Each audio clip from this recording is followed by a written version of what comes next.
Hello friends, मैं गौरव मिगलानी। अब हम पढ़ने जा रहे हैं 12th क्लास के बिजनेस स्टडीज़ का। ये हमारा चैप्टर है जिसका नेम है प्लानिंग। सिंपल सी बात, प्लानिंग क्या होती है? प्लानिंग वो हमारे लाइफ का वो एक ऐसा इम्पोर्टेंट फैक्टर है जिसके बिना ना तो आपकी लाइफ चल सकती है, ना मेरी लाइफ, ना ही किसी ऑर्गेनाइजेशन की। इवन द अगर आपको घर से भी निकलना है, सड़क पर भी चलना है, स्कूल जाना है, कॉलेज जाना है, घर का कोई काम करना है, तो हर चीज़ से पहले डेफ़िनेटली हमारे मन में प्लानिंग तो होती ही है। अब उस प्लानिंग को चाहे हम बोलकर करें या मेंटली प्रिपेयर हो जाएं या उस प्लानिंग को हम कहीं पर लिख लें, that is also a planning. मतलब कोई भी काम करने से पहले जब हम उस बात के बारे में, उस काम के बारे में ऑलरेडी अपने आप को यहाँ से सेट करते हैं, दैट इज़ द प्लानिंग। अब हम बात करते हैं कि हमारी जो ये बुक है बिजनेस स्टडीज़, मैनेजमेंट का जो ये टॉपिक है प्लानिंग का, उसके अंदर हम ये देख लेते हैं कि प्लानिंग हमारे लिए है क्या। सिंपल सी बात, प्लानिंग अगर मैं आपको सिंपल सी डेफिनेशन दूं मैनेजमेंट के बिहाव पर, तो प्लानिंग मैनेजमेंट का सबसे फर्स्ट फंक्शन होता है, सबसे फर्स्ट फंक्शन। क्योंकि प्लानिंग के अंदर हम ये डिसाइड करते हैं कि हम क्या टारगेट लेकर चल रहे हैं, उस टारगेट को पूरा करने के लिए हमको कौन कौन सा काम करना है। क्योंकि अगर हमारे पास टारगेट नहीं है तो टारगेट के बिना हमारा मैनेजमेंट के अंदर ऑर्गेनाइजिंग, स्टाफिंग, डायरेक्टिंग और कंट्रोलिंग, इन सभी कामों को करने का भी कोई मतलब नहीं रह जाता। इसलिए प्लानिंग के अंदर हम पहले से ही डिसाइड कर लेते हैं कि हमने क्या काम करना है, कब करना है, किसने करना है और किसके द्वारा किया जाना है। ये सारी बातें हम पहले से ही प्लानिंग में डिसाइड कर लेते हैं। मतलब प्लानिंग क्या है? प्लानिंग रियलिटी के अंदर एक इंटेलेक्चुअल प्रोसेस है, एक मानसिक प्रक्रिया है जिसमें हम एडवांस में ही सेट कर लेते हैं खुद को, deciding in advance what to do, क्या करना है, हाउ टू डू, कैसे करना है ये वो काम, कब करना है और इसको किसके द्वारा किया जाएगा। मतलब प्लानिंग एक इंटेलेक्चुअल प्रोसेस है जिसमें हम एडवांस में सेट कर लेते हैं। तो मैं आपको बता रहा था कि प्लानिंग मैनेजमेंट का फर्स्ट फर्स्ट स्टेप होता है। तो इस स्टेप के बाद क्या आता है? जब हम प्लानिंग कर लेते हैं तो उसके बाद क्या करते हैं? Organizing, staffing, directing and controlling.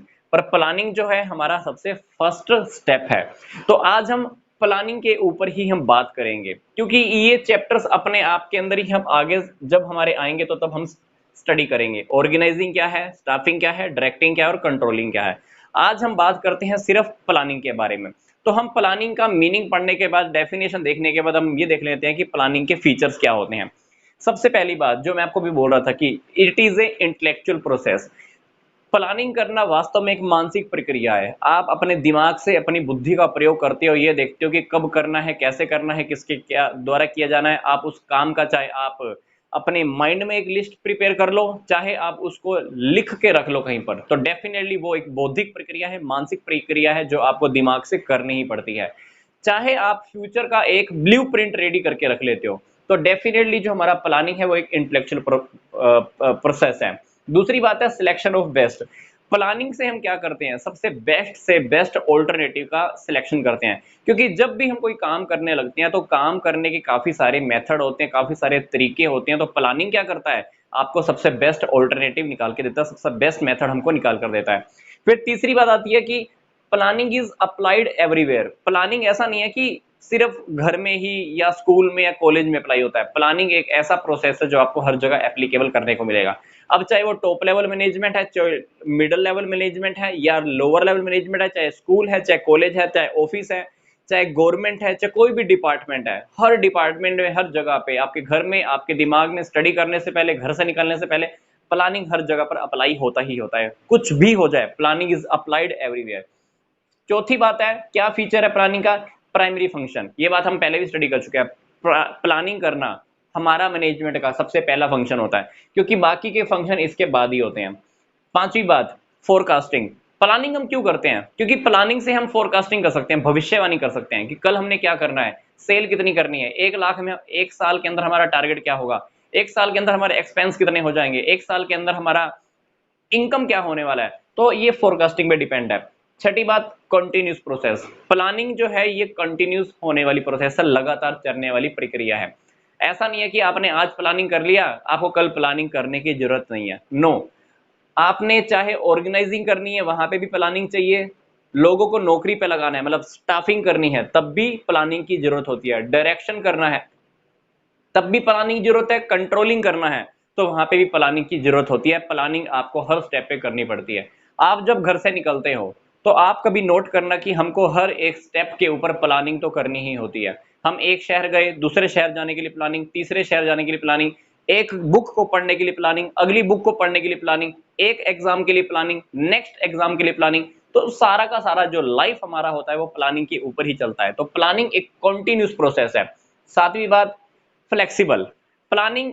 Flexibility होना बहुत जरूरी है, क्योंकि फ्लेक्सिबल होगा तो आप उसमें जब भी चाहो चेंज कर लोगे। मान लो आज आपने कोई प्लान कर लिया, कल की डेट में मान लो कुछ कंडीशन ऐसी हुई कि हमको प्लान चेंज करना पड़ जाए, तो प्लान चेंज करने लायक होना चाहिए। आठवीं बात, इंटर डिपेंडेंस। प्लानिंग के अंदर जितने भी स्टेप होते हैं, जितने भी डिपार्टमेंट होते हैं, मान लो एक बहुत बड़ा ऑर्गेनाइजेशन है, उस ऑर्गेनाइजेशन के अंदर बहुत सारे डिपार्टमेंट होते हैं। For example production, marketing, maintenance, development, finance का डिपार्टमेंट।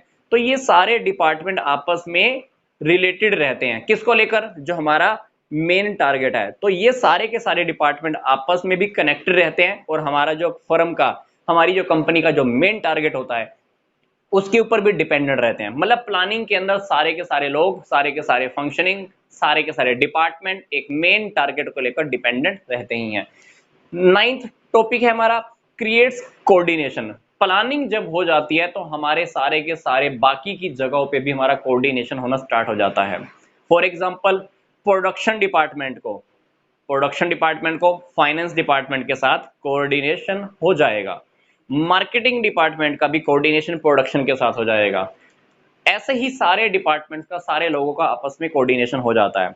अगर स्कूल में मान लीजिए एक टीचर अगर प्लानिंग ना करे तो क्या पढ़ाएगा क्लास में? उसका बच्चों के साथ कोऑर्डिनेशन हो पाएगा? नहीं हो पाएगा। क्या प्रिंसिपल को जवाब देना पड़ जाए कि मैंने क्लास में जाके क्या पढ़ाया? जवाब दे पाएगा? नहीं दे पाएगा।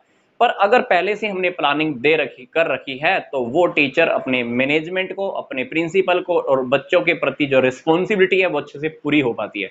इसलिए प्लानिंग कोऑर्डिनेशन भी जनरेट कर देता है। 10वीं बात है, लिमिटेड फैक्टर्स। देखो, कहीं पर भी हम काम करें, एक काम को करने के लिए हमारे पास जो रिसोर्सेज होते हैं वो लिमिटेड होते हैं। पैसा हमारे पास लिमिटेड है, रिसोर्सेज लिमिटेड है, लेबर लिमिटेड है। प्लानिंग से क्या करते हैं हम? उन फैक्टर्स का जो हमारे पास लिमिटेड होते हैं, हम उनको प्रॉपर यूटिलाइज करना सीखते हैं, क्योंकि हर व्यक्ति के पास हर चीज अवेलेबल नहीं होती। मनुष्य की सबसे खास बात यही है कि हर मनुष्य के पास, हर व्यक्ति के पास लिमिटेड रिसोर्सेज है। तो प्लानिंग क्या करता है? लिमिटेड रिसोर्सेज को ही मैक्सिमम वे में, मैक्सिमम प्रॉफिटेबल कैसे बनाना है, उसको मैक्सिमम यूटिलाइज कैसे करना है, ये सारा काम किससे होता है? प्लानिंग से ही होता है। तो ये हमारे हुए प्लानिंग के फीचर कह लीजिए, कैरेक्टरिस्टिक्स कह लीजिए, या प्लानिंग के कह लीजिए कि प्लानिंग की नेचर क्या होती है।